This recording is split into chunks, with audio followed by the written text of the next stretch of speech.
পাচার হওয়া অর্থ বাংলাদেশে ফিরিয়ে আনতে ব্রিটিশ পররাষ্ট্রমন্ত্রীকে চিঠি দিয়েছে টিআইবি ও যুক্তরাজ্য ভিত্তিক 4টি দুর্নীতি বিরোধী সংস্থা।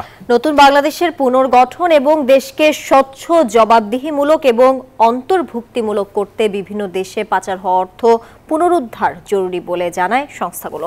মঙ্গলবার এক বিবৃতিতে এমন আহ্বান জানানো হয়েছে।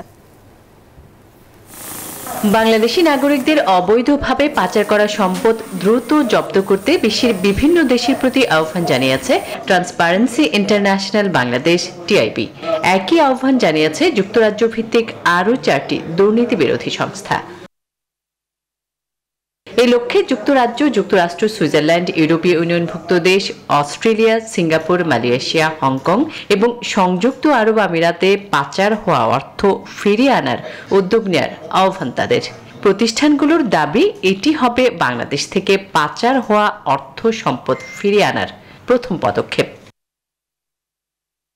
সংস্থার প্রধানেরা যুক্তরাজ্যের পররাষ্ট্র ও বৈদেশিক উন্নয়ন বিষয়ক মন্ত্রীর কাছে পাঠানো যৌথ চিঠিতে বলেন, নতুন বাংলাদেশ গঠনের লক্ষ্যে দুর্নীতিমুক্ত, স্বচ্ছ এবং জবাবদিহিমূলক একটি গণতান্ত্রিক ভবিষ্যতের জন্য এই পদক্ষেপগুলি অপরিহার্য।